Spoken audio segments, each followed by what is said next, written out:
সবাই কেমন আছো? আশা করি অনেক ভালো আছো। আর তোমাদের ভালোবাসায় আমি অনেকটা ভালো আছি। আর ফের চলে এসেছি তোমাদের কাছে আমার ছোট্ট একটা চ্যানেল মিঠু নস্কর ব্লগ থেকে। তো বন্ধুরা, সবাইকে আমার ব্লগে স্বাগতম, আমার চ্যানেলে স্বাগতম। তো দেখো, আজকে আমার ভাইয়ের বউ কতগুলো ছোট ছোট মাছ নিয়ে এসছে। এগুলি কি মাছ বলো তো? এগুলি মোয়াটি মাছ না কি মাছ বলে, যাই হোক কিছু মানে মোয়াটি মাছ বলি আমরা, তোমরা কি বলো আমি জানি না। তো আজকের এই মাছেরই ঝাল হবে। তো যখন ও মাছটা নিয়ে এসেছে, নিয়ে এসে কাটতে বসে গেছে, ও এখন মাছটা কাটছে। তো এই মাছটা ঝাল করবে, ও বললো টমেটো দিয়ে করব। তো চলো, টমেটো আর বেগুন দিয়ে করবে। তো ভাবলাম ঠিক আছে, টমেটো আর বেগুন দিয়ে যখন করবে, তো আমাদের গাছেই তো আছে টমেটো আর বেগুন, তাই না? তো বাজার থেকে তো কেনার দরকারই পড়বে না। তো বললাম তাহলে তুই মাছগুলো কাট, আর আমি গিয়ে বাগান থেকে তাহলে টমেটো আর বেগুনটা নিয়ে আসি। তো বললো ঠিক আছে যাও। তো আমি চলে গেলাম বাগানে। তো দেখো, এই বাগান তোমাদেরকে আমি যদিও আগেও দেখিয়েছি, তো আবার দেখাচ্ছি। তো দেখো, এই বাগানের মধ্যে চলে এসেছি। আর এই ছোটো ছোটো লঙ্কাও আছে, এখানে বড় লঙ্কাও আছে, জানো তো? তো বড় লঙ্কাও তুলবো। তো এখন এই বাগান থেকে এই বেগুনগুলোকে তুলে নেবো। এই যে কটা বেগুন হয়েছে, সব কটা বেগুন ছিঁড়ে নেব। বেগুনগুলোকে নিয়ে তারপরে টমেটোগুলো নেব। টমেটো বেশি নেব না, বেশ 4-5টা টমেটো নেব।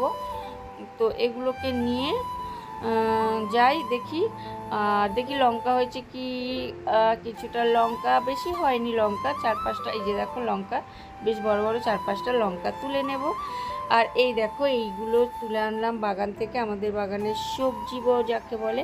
তো এই 4টে বেগুন আর এই কটা লঙ্কা আর এই কটা টমেটো তুলে নিয়ে এসেছি। এখন এইগুলো দিয়ে চুনো মাছের ঝাল হবে। তো সঙ্গে থাকো, দেখতে থাকো। তো এর ফাঁকে একটু চাউমিন করা হয়েছিল, সকালের জল খাবার। তো দেখো, চাউমিন খেতে বসে গেছি।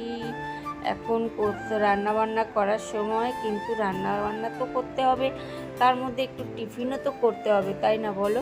তো সকালে আমাদের টিফিনে আজকের চাউমিন বানানো হয়েছিল। তো সবাই এখন চাউমিনটা খেয়ে নিই, তারপরে আবার যাব আমরা সব রান্না বান্না করতে। আর চলে এসেছি।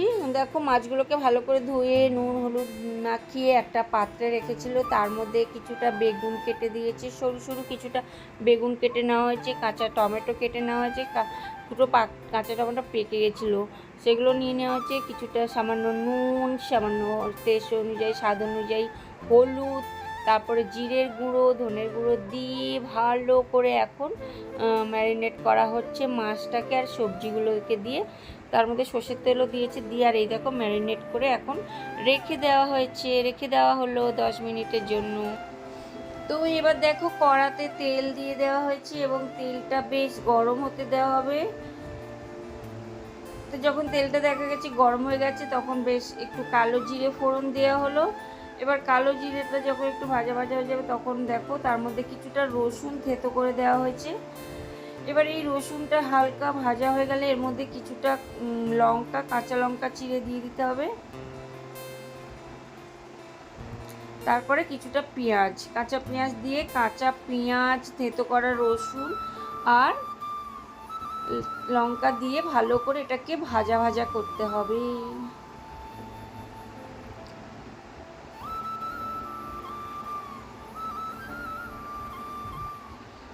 যখন এটা হালকা ভাজা হয়ে যাবে, হালকা ব্রাউনি রং আসবে, তখন এর মধ্যে কিছুটা হলুদ দিয়ে আবার ভাজতে হবে, নাহলে কেমন একটু রংটা আসছিল না। এরপরে এর মধ্যে মাছটা ঢেলে দিতে হবে, মাছ আর সমস্ত সবজিগুলো ঢেলে দিয়ে বেশ ভালো করে নাড়াচাড়া করে নিতে হবে। বেশ ভালো করে নাড়াচাড়া করতে হবে, কিন্তু যাতে মাছটা তো ভাজা ভাজা হবে, তাই না? একটু তাই জন্য বেশ ভালো করে উল্টে পাল্টে নাড়াচাড়া করে নিতে হবে।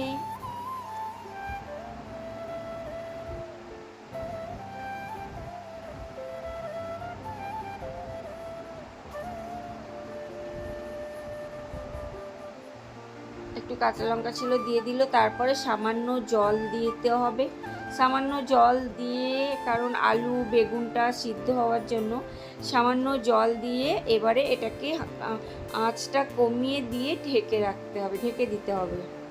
তো চলো আজ কমে দিয়ে এখন এটা একটু ঢাকা থাক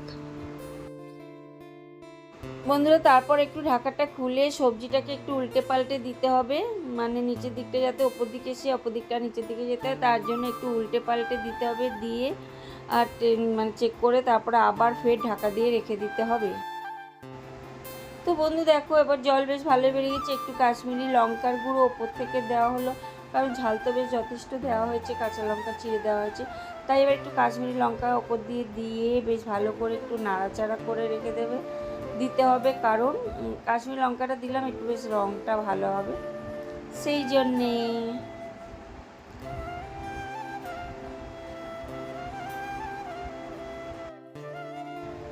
তো দেখো বন্ধুরা রেসিপিটা পুরো তৈরি হয়ে গেছে, একদম জল মরে গেছে, সবজিও সিদ্ধ হয়ে গেছে এবং দেখো একটুও জল নেই। তো জল মরে একদম তেল বেরিয়ে এসেছে। তো এখন কি করতে হবে, এর ওপরে বেশ কিছুটা ধনেপাতা কুচি ছড়িয়ে দিতে হবে। আমার মাছের রেসিপিটা তো হয়ে গেছে, এবার শুধু বাকি আছে একটু ধনেপাতা ছড়িয়ে দিয়ে মাছের রেসিপি হয়ে গেছে। এবারে গ্যাসটা বন্ধ করে দিতে হবে। আর এই দেখো আজকে রান্নাটা কে করেছে বলো তো? আজকে রান্নাটা করেছে আমার ভাইয়ের বউ। ও রান্না করেছে আর আমি ক্যামেরা ধরেছি। প্রত্যেকদিন আমি রান্না করি, আজকে ও রান্না করেছে আর আমি মোবাইল ধরে ভিডিও করেছি। তো দেখো বন্ধুরা কালারটা খুব সুন্দর হয়েছে, কালারটা কিন্তু সুন্দর এসেছে, তাই কিনা বলো? রোজ আমি করি, আজকের ও করেছে। ওই চচ্চড়িটা খুব ভালো করে, কাঁচা টমেটো দিয়ে চুনো মাছের চচ্চড়ি। এই চচ্চড়িটা ও এত দারুণ করে যে কি বলবো, মানে আমাদের বাড়ির সবাই এই দিয়েই ভাত খেয়ে নেয় জানো তো।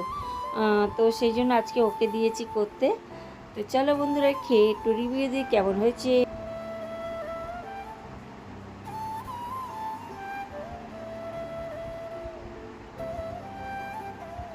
তো দেখো বন্ধুরা খেতে কিন্তু অসাধারণ হয়েছে, অসাধারণ অসাধারণ অসাধারণ, মানে এত ভালো হয়েছে যে এই দিয়ে তোমাদের মানে আমাদের তো বাড়ির সবাই ভাত খেয়ে নেবে।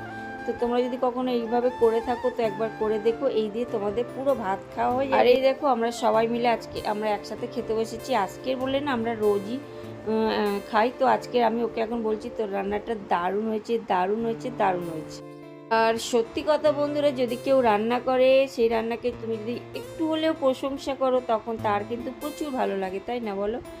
তো আর যে রান্নাটা ভালো হয়েছে তাকে তো ভালো বলতেই হবে। আর আমার ভাইপোরা দেখো না আমার পেছনে বসে কি করছে দেখো খালি। তো চলো বন্ধুরা আমি তো খেতে থাকি, আমি খাইতে থাকি, আমি রোজই খাচ্ছি আর মানে ফুলে যাচ্ছি, কোনো প্রবলেম নয়। তো চলো বন্ধুরা সবাই ভালো থেকো, সুস্থ থেকো, আর আমার ভিডিওটাকে দেখে একটা লাইক কমেন্ট শেয়ার করে দিও। আবার দেখা হবে তোমাদের সঙ্গে নেক্সট একটা ভিডিওতে, ততক্ষণ বাই।